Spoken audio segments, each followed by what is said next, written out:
Hello, gorgeous. Thank you for joining us today. We are on Society Bites Radio, social interaction for the mind and soul.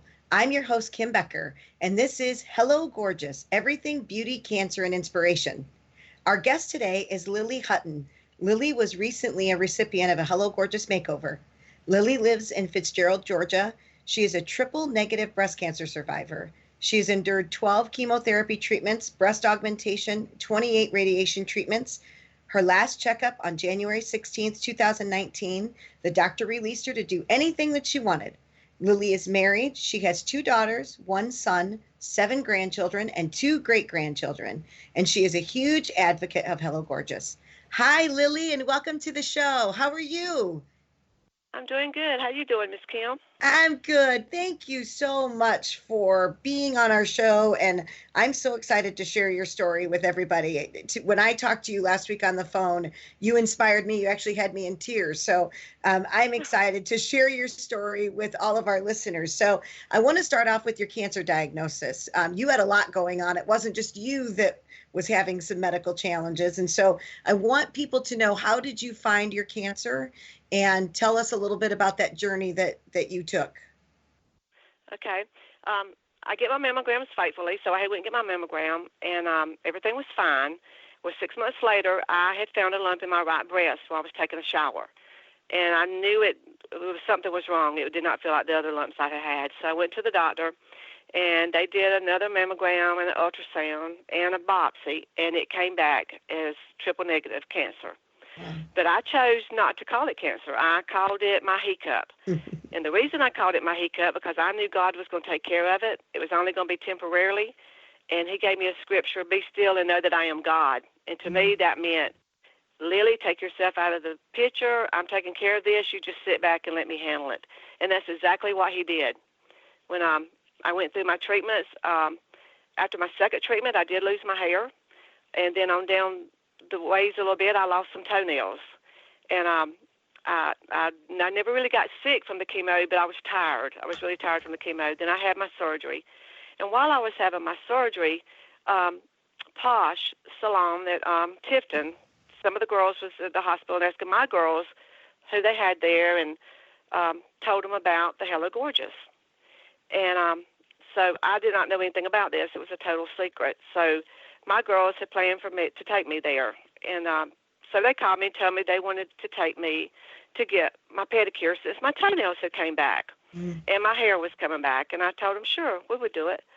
So when I get there, my girls wasn't coming right there at the door with me, and I looked back and I said, y'all, come on.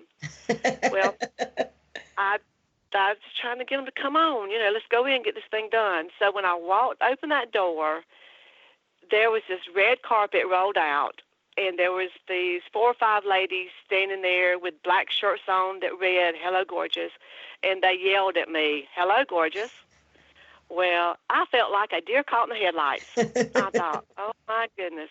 So I turned back and looked at my girls, and they were motioning, go, Mom, this is your makeover. I just cannot tell you. I mean, I'm still on cloud 9, and that was in October. Wow. So I go in, and they hand me a bouquet of flowers, and I was the only client there. Nobody else was there but me. And they took me to the back, and they did a facial. They trimmed my hair, washed my hair, trimmed my hair, what little bit I had. But they styled it for me and did my nails. And then they had these 4 outfits of clothes for me to choose from. And I remember looking at them, and they said, choose you one. And I said, have I got to pay for this? And they said, no, it's yours. It's free. I thought, wow. So I went and tried them on, and I thought, if these pants don't fit, I'm going to be embarrassed. So I walked back out, and they fit, and I said, how did y'all know my size? And they said, your daughters went in your closet.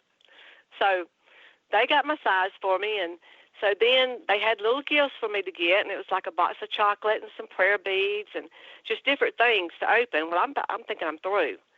Well, then they told me I had another surprise, and it was a limo coming to pick me up. Wow. So my daughter and I rode in it to a restaurant.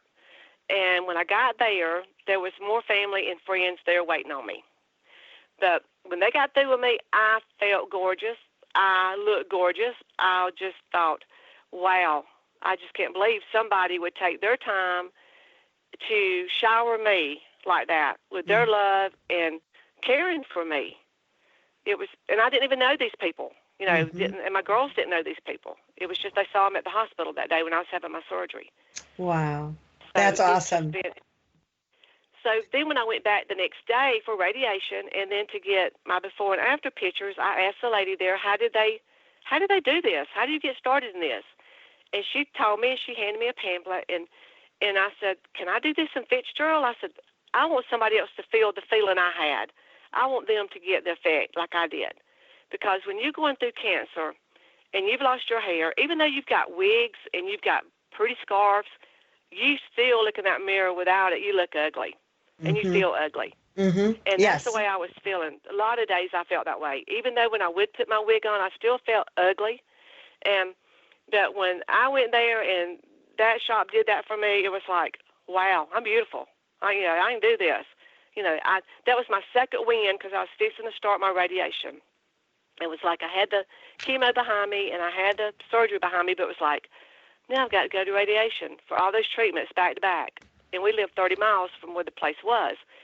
So it was like just gave me my second win. Right. And then when I was telling my friends about it, they had never heard of it, and so I was just getting all excited about it. So when I asked the lady about getting it started in Fitzgerald, on the way home, I prayed, Lord, I need somebody that will be bold, that will get on the radio, will talk it, will help me do this, that could help me do it. So a lady came to mind, and I didn't even come home. I went straight to her shop, and I told her what I had. And she said, Lillie, I saw your post on Facebook, and I thought we need this in Fitzgerald. So I told her to pray about it and to get in touch with you and see what we needed to do. So she did, and, it took a few weeks. And so when she called me, I just shouted when she said, we got it. I thought, yay, we can do this.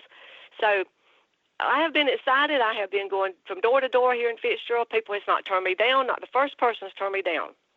And I don't think they will. I think that they see that it's a good outreach to people and to help people with their cancer. And I think it's going to go big here. And I'm happy. I'm still on cloud nine.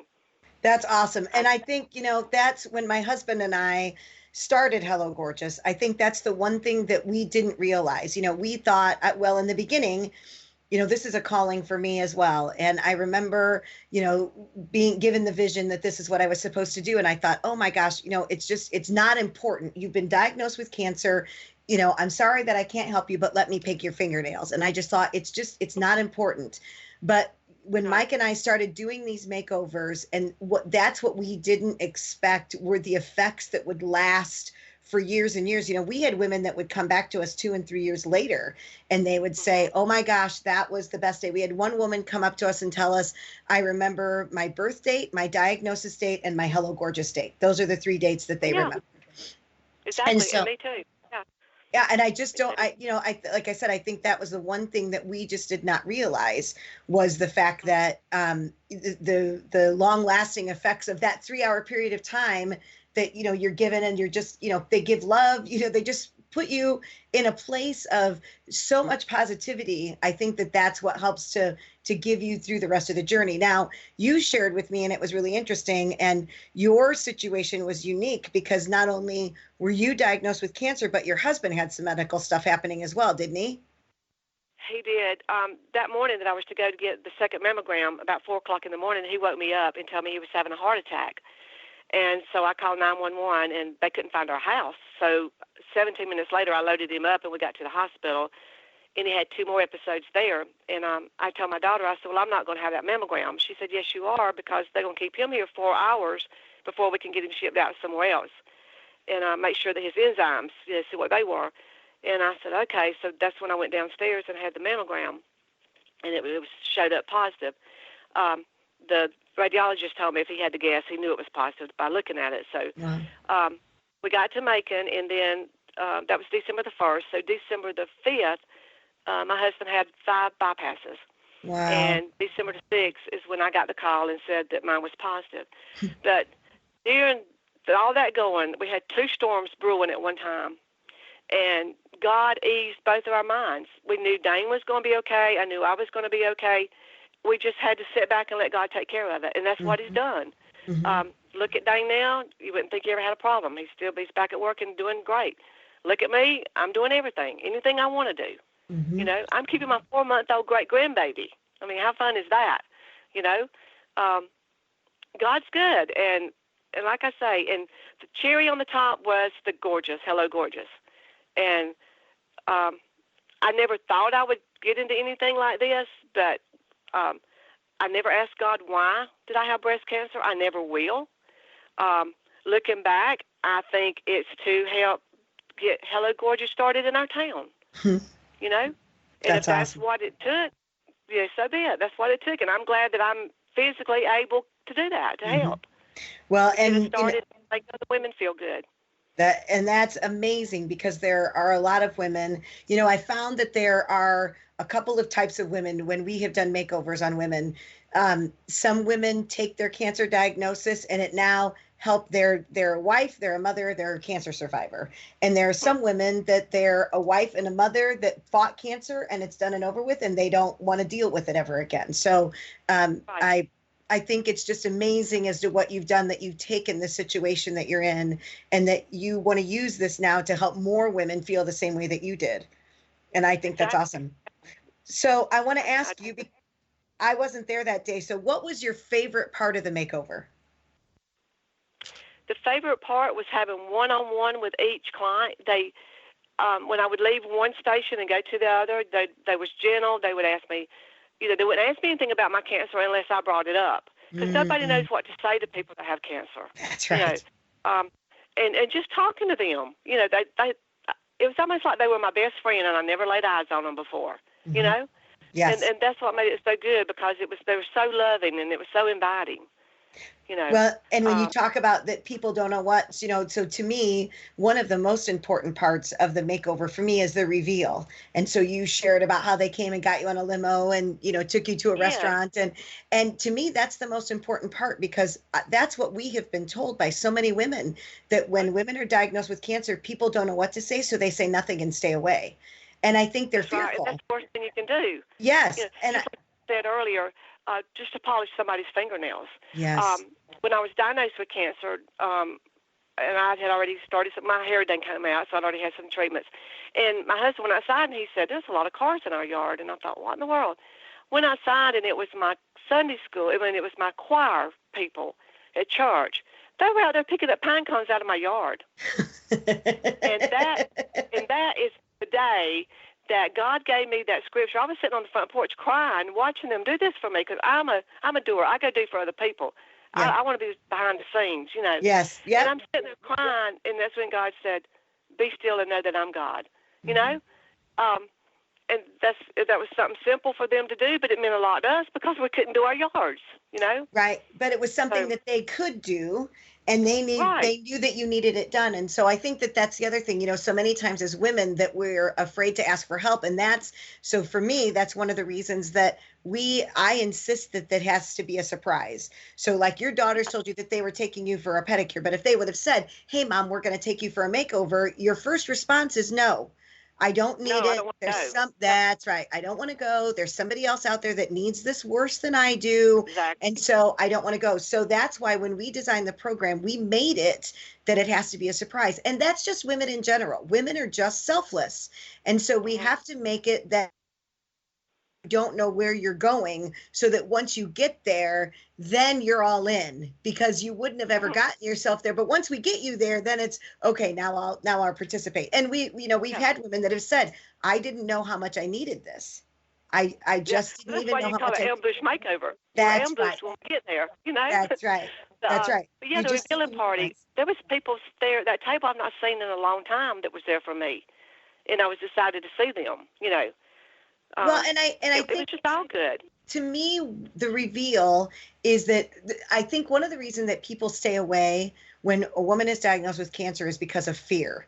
They don't know what to expect. What are you going to look like without hair? Can I look you straight in the eyes if I see that it's a wig and I know that it's not your normal hair? I really believe that that's the main reason that people stay away. So once you get your makeover done and we make you look and we help you feel like $1 million, then we want you to go and show off, the whole look. So we actually had a woman, we did a makeover on her, And this was early in the program. We were doing it different then, but we had taken her to a salon and we did a makeover on her. And when we got done with her makeover, we sent her home to her ex-husband and to her like 10-year-old son at that time. And I remember coming home and talking to my husband, and I said, there's got to be more. It can't just be that we do this makeover and then we let her go about her day. It has to be celebrated. It's something that needs to be that people need to, you need to go show off your new, it's like when you're having a good hair day, you want to be out somewhere Yeah. showing people your hair. And so that was one of the reasons that we came up with the reveal party.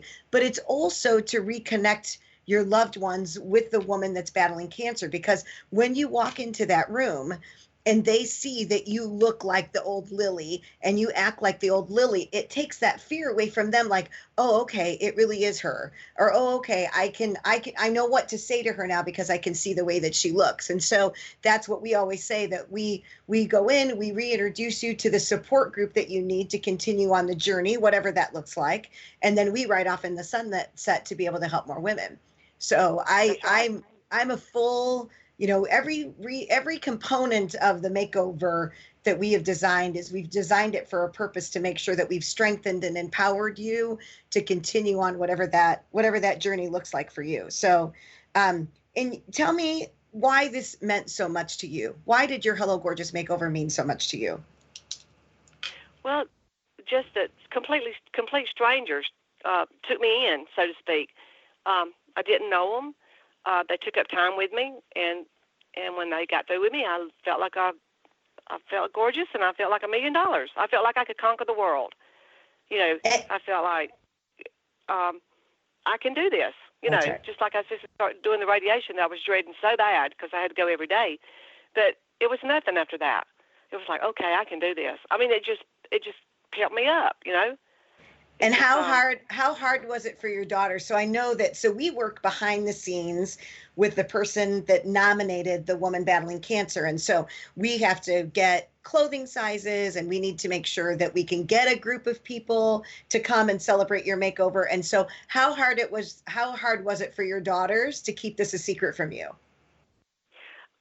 well, it wasn't too hard, but I almost messed it up. Oh Um, yeah. my What happened? One of my daughters and I didn't know I was messing up anything. One of my daughters lived in Marietta, Georgia, and she called and said, "Mom, I want to go with you for your first radiation." I said, "Sure." So then she called back. And she said, "Well, let's get Misty to go too, and we'll go get a pedicure." I said, "Fine." Well, my appointment wasn't until late that afternoon, about 2 or 2:30. So I thought, being the mother, didn't want my child on the road after dark going back to Marietta. I called the radiologists, the radiation people, and I said, "Could I please have my appointment moved up till in the morning?" They said, Oh, "Yeah, sure, no problem." oh So no. they did. I had it at 10 o'clock. So I called Jody back and I said, "Hey, I got the appointment moved to 10. She said, "Okay, Mama, that's great."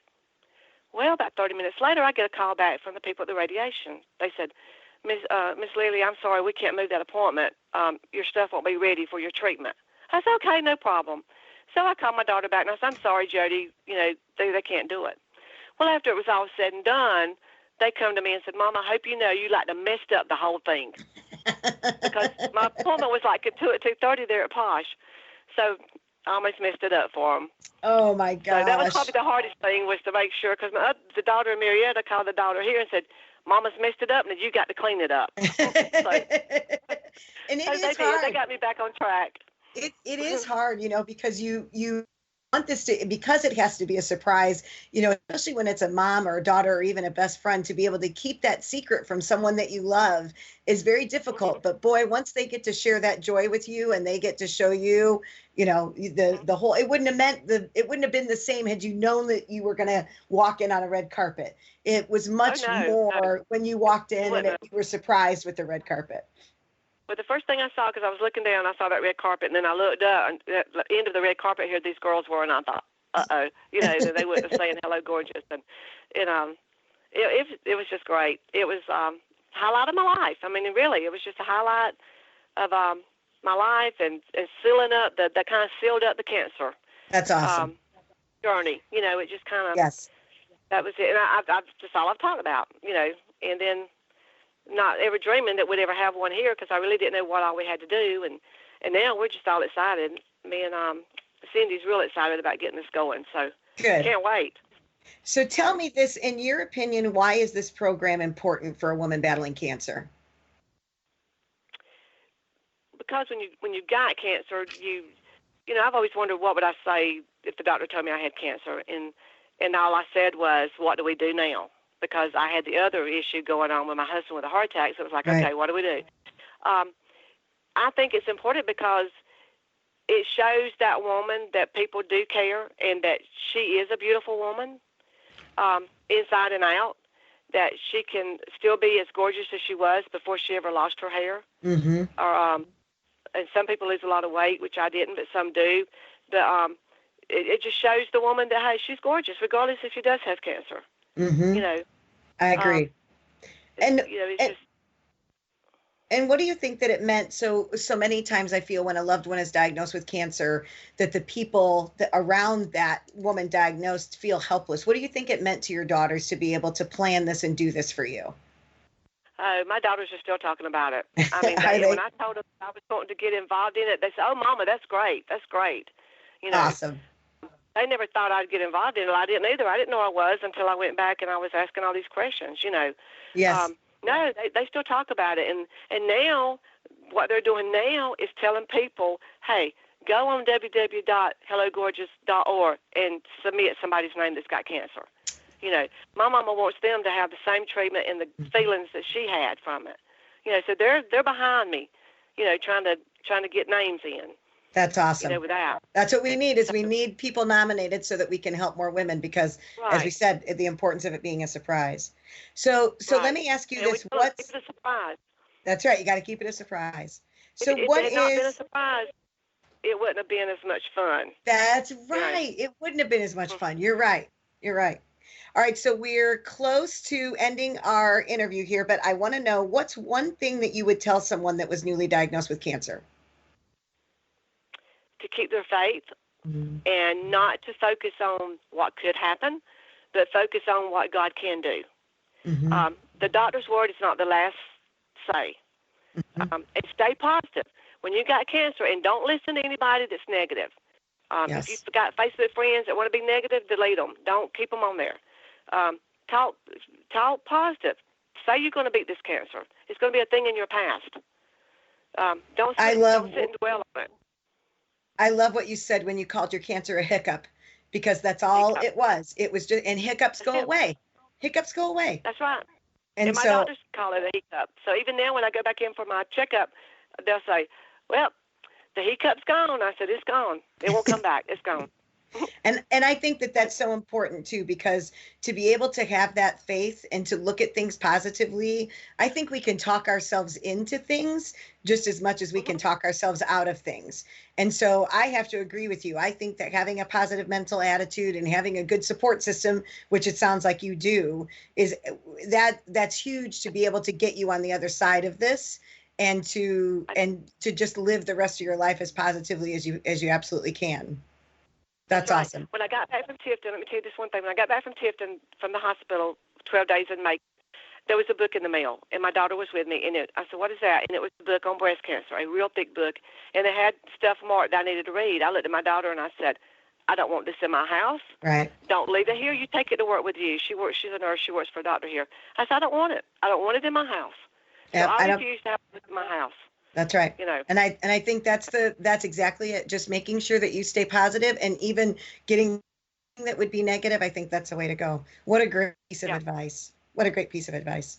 Well, thank you, Lillie, so much for being our guest. We would love to have you back again so that we can check in with you and see how it's been to be on the orchestrating end of a Hello Gorgeous makeover, and to see with you how you're doing, if that's okay. That's fine. I would love to be back on there again. That'd be great. And thank you for having me. Oh, thank you for being here.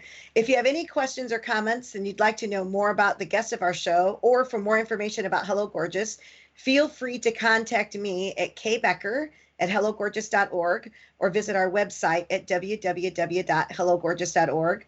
We invite you to follow us on Facebook and Instagram. Thank you for joining me today on Hello Gorgeous, everything beauty, cancer, and inspiration. I'm your host, Kim Becker. Until next time, stay gorgeous. Another beautiful day, walking in the sunshine, spending the time with you. Last night we had a good time, dancing in the moonlight and loving the night away. I can't imagine what it'd be like. I can't imagine what it'd be like. I can't imagine what it'd be like without you. I can't imagine that.